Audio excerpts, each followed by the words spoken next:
Hello friends, welcome back to my YouTube channel Jobs Info Media.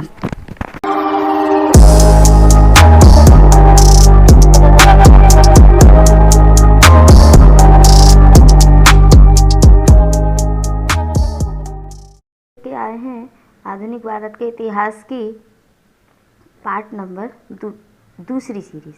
तो आइए बात करते हैं क्वेश्चंस की। देखिए क्वेश्चन है हमारा, पहले वाले में हम लेके आए थे 20 टॉप 20 की आपकी सीरीज चल रही है। इसमें हम कम से कम नहीं तो आपसे 172 क्वेश्चन सिर्फ गांधी युग के बारे में 172 क्वेश्चन से डिस्कस करेंगे। तो आइए क्वेश्चन की बात करते हैं। 1919 के अधिनियम में द्वैत शासन धारणा को जिस व्यक्ति ने परिचित कराया वे थे मॉन्टेग्यू, तेज बहादुर सप्रू, जेम्स फोर्ड या फिर मिंटो। तो हमारा इसका आंसर की अगर बात करें तो हमारा आंसर इसका क्या होगा, जेम्स फोर्ड। इसका राइट आंसर क्या है, जेम्स फोर्ड। देखिए अच्छा, अगर हम द्वैत शासन की बात करें तो 1919 में क्या हुआ था, द्वैत शासन लगाया गया था। अच्छा, लेकिन ये ख़त्म भी कर गया था। ये ख़त्म कब हुआ था, अगर आपसे क्वेश्चन पूछें तो ये ख़त्म हुआ था वह 1935। कब, 1935 के अधिनियम में इसे समाप्त कर दिया गया था। अगला, निम्नलिखित में से किसने 23 फरवरी 1946 को रॉयल इंडियन नेवी के विद्रोहियों को आत्मसमर्पण के लिए राजी किया था। महात्मा गांधी ने, जवाहरलाल नेहरू एवं अबुल कलाम आज़ाद ने, वल्लभ भाई पटेल एवं मोहम्मद अली जिन्ना ने, मोरारजी देसाई एवं जेबी कृपलानी ने। तो इसका आंसर हमारा राइट क्या होगा, वल्लभ भाई पटेल एवं मोहम्मद अली जिन्ना ने। अगला, 20 सितंबर 1932 को यावरदा जेल में महात्मा गांधी ने आमरण अनशन किसके विरोध में किया था।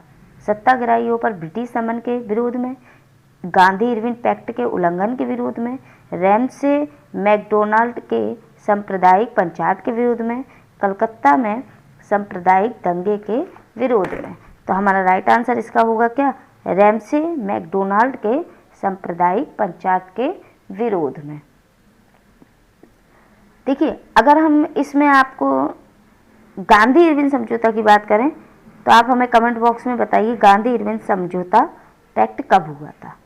अगला, 1939 में पहली बार महात्मा गांधी ने देसी राज्य में नियंत्रित जनसंघर्ष चलाने की विशेष तकनीकी को अपनाया। उन्होंने अपने एक निकट सहयोगी को सत्याग्रह करने की इजाज़त दी। वह निकट सहयोगी था मैसूर में केटी भाष्यम, राजकोट में वल्लभ भाई पटेल, जयपुर में जमनालाल बजाज या फिर धेनकालाल में आपका नेवा कृष्ण चौधरी। तो देखिए ये जो आपके चार ऑप्शन दिए हैं, धेनकालाल में नोवा कृष्ण चौधरी। तो अगर हम इसके आंसर की बात करें तो कौन होंगे, राजकोट में कौन, हमारे वल्लभ भाई पटेल। नेक्स्ट, निम्नलिखित आंदोलनों में से किसमें महात्मा गांधी ने भूख हड़ताल को एक हथियार के रूप में पहली बार प्रयोग किया था। 1920 से 22 का असहयोग आंदोलन, 1919 का रॉलेट एक्ट सत्याग्रह, 1918 का अहमदाबाद मिल मजदूर हड़ताल और बारदोली सत्याग्रह। तो हमारा इसका क्या होगा, 1918 का अहमदाबाद में क्या हुआ था, मिल मजदूर हड़ताल में। ठीक है। अगला, जलियांवाला बाग में गोली चलाने का आदेश दिया था। आपको पता है कि जलियांवाला बाग कब हुआ था, 1919 में। कहाँ हुआ था, अमृतसर में। ठीक है। अब देखिए, लाई साइमन ने, रोलेट ने, REH डायर ने या फिर कर्जन वॉयर ने। तो इसका आंसर हमारा राइट क्या होगा, REH डायर ने। अगला, महात्मा गांधी को सर्वप्रथम राष्ट्रपिता किसने कहा था। तो महात्मा गांधी को सर्वप्रथम राष्ट्रपिता किसने कहा था, वल्लभ भाई पटेल ने, सुभाष चंद्र बोस ने या फिर आपके JL नेहरू ने या फिर आपके वल्लभ भाई पटेल ने, सी राजगोपालाचारी ने, सुभाष चंद्र बोस ने या फिर JL नेहरू ने। तो किसने कहा था महात्मा गांधी को सर्वप्रथम राष्ट्रपिता, सुभाष चंद्र बोस ने। अगर हम इसी क्रम में बात करेंगे तो महात्मा गांधी के और भी उपनाम है जो महात्मा गांधी की, देखिए इनकी अगर हम बात करें तो MG की कुछ उपाधि महात्मा गांधी की। अब ये किस किस ने क्या कहा था इनको, देखिए ये तो हमें पता है कि इन्हें किसने कहा था, राष्ट्रपिता कहा था सुभाष चंद्र बोस ने, और रविंद्रनाथ टैगोर ने इन्हें क्या कहा था, महात्मा। क्या कहा था, महात्मा किसने कहा था आपके, रविंद्रनाथ टैगोर ने। ठीक है, और एक चीज और, बापू, बापू इन्हें कहा था किसने, बापू कहा था जवाहरलाल नेहरू ने। किसने, जवाहरलाल नेहरू ने। और नेक्स्ट, मलयंक बाबा किसने कहा था, मलयंक बाबा, मलयंक बाबा कहा था इन्हें सीमांत गांधी ने। किसने, सीमांत गांधी ने। ठीक है, आइए अगली की बात करते हैं। क्रिप्स मिशन 1942 के असफल होने का सबसे महत्वपूर्ण कारण कौन सा था? Option number A, Winston Churchill का प्रतिक्रियावादी होना, बी, भारतीय रक्षा मंत्री के कार्यों के प्रश्न पर मतभेद होना, सी, गांधी का शांतिवाद, या फिर डी, क्रिप्स का ग्रहण करने या छोड़ देने वाला दृष्टिकोण। अगर हम इसके आंसर की बात करें तो इसका आंसर, राइट आंसर क्या होगा हमारा, क्रिप्स का ग्रहण करने या छोड़ देने वाला दृष्टिकोण।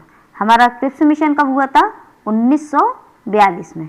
नेक्स्ट, भारतीय राष्ट्रीय कांग्रेस के सबसे अधिक समय तक अध्यक्ष कौन रहे थे? अबुल कलाम आजाद, दादा भाई नौरोजी, डब्ल्यू.सी. बनर्जी, या फिर वल्लभ भाई पटेल। तो अगर हम बात करें भारतीय राष्ट्रीय कांग्रेस के सबसे अधिक समय तक अध्यक्ष रहे थे, तो ये हमारे कौन रहे थे, अबुल कलाम आजाद जी। 10वां क्वेश्चन, जब 15 अगस्त 1947 को भारत ने अपनी पहली आजादी का जश्न मनाया, तब महात्मा गांधी थे साबरमती आश्रम में, सेवाग्राम आश्रम में, नई दिल्ली में, या फिर कोलकाता में? तो गांधी जी हैं हमारे कहाँ, कोलकाता में। भारत एवं पाकिस्तान का विभाजन किस योजना के तहत हुआ था? ऑप्शन नंबर ए, माउंटबेटन योजना, बी, चेम्सफोर्ड योजना, सी, क्रिप्स योजना, या फिर डी आपका वेवेल योजना। तो भारत और पाकिस्तान का जो विभाजन था वह हमारा हुआ था कब, माउंटबेटन योजना के तहत। महात्मा गांधी की हत्या कब हुई थी? 30 जनवरी 1947 को, 30 जनवरी 1948 को, 30 जनवरी 1946 को, 30 जनवरी 1949 को। तो इनकी हत्या हुई थी हमारी कब, 30 जनवरी 1948 को। कौन सा भारतीय स्वतंत्र भारत का पहला गवर्नर जनरल बना? राजेंद्र प्रसाद, भगत सिंह, सी राजगोपालाचारी, या फिर डी, जवाहरलाल नेहरू। तो हमारे स्वतंत्र भारत का पहला गवर्नर जनरल थे कौन, सी राजगोपालाचारी। कायदे आजम किसे कहा जाता है? मोहम्मद अली जिन्ना को, महात्मा गांधी को, भगत सिंह को, या फिर जवाहरलाल नेहरू को? तो कायदे आजम के नाम से हम पुकारते हैं मोहम्मद अली जिन्ना को। सरदार वल्लभ भाई पटेल को जाना जाता है राज्यों के पुनर्गठन के लिए, लौह पुरुष के रूप में, देश बंधु के रूप में। तो कूट देखेंगे तो हमारे राज्यों के पुनर्गठन और लौह पुरुष दोनों के रूप में सरदार वल्लभ भाई पटेल को जाना जाता है। तो इसका आंसर होगा पहला और दूसरा, कूट नंबर 1। गांधी जी किस गोलमेज सम्मेलन में भाग लेने के लिए लंदन गए थे? प्रथम गोलमेज सम्मेलन, द्वितीय गोलमेज सम्मेलन, तृतीय गोलमेज सम्मेलन, या फिर इनमें से कोई नहीं? तो गांधी जी हमारे गए थे द्वितीय गोलमेज सम्मेलन में भाग लेने के लिए। नेक्स्ट, असहयोग आंदोलन शुरू करने के समय भारत के वायसराय कौन थे? Lord Hastings, Lord Canning, Lord Dalhousie, या फिर लॉर्ड चेम्सफोर्ड? अगला क्वेश्चन, भारतीय स्वतंत्रता आंदोलन के दौरान चर्चित पुस्तक इंडिया फॉर इंडियंस लेखक हैं सरदार पटेल, जवाहरलाल नेहरू, मोतीलाल नेहरू, या फिर आपके चित्तरंजन दास? तो आंसर हमारे होगा क्या इसका, चर्चित पुस्तक इंडिया फॉर इंडियंस के लेखक होंगे हमारे चित्तरंजन। तो हमारा है 18वां क्वेश्चन है हमारा, सॉरी 18वां नहीं 19वां है। पंजाब के भूतपूर्व lieutenant governor Michael O'Dwyer की हत्या किसने की थी? भगत सिंह ने, उधम सिंह ने, चंद्रशेखर आजाद ने या फिर नाथूराम गोडसे ने? देखिए सभी को पता है कि नाथूराम गोडसे ने तो महात्मा गांधी को गोली मारा था, उनकी हत्या की थी, तो ये तो है ही नहीं। हमारा इसका आंसर होगा क्या? उधम सिंह। कौन होगा? उधम सिंह। लास्ट क्वेश्चन की बात करते हैं आज। साइमन कमीशन का भारत आगमन किस वर्ष हुआ था? 1928 में, 1925 में, 1919 में या फिर 1930 में?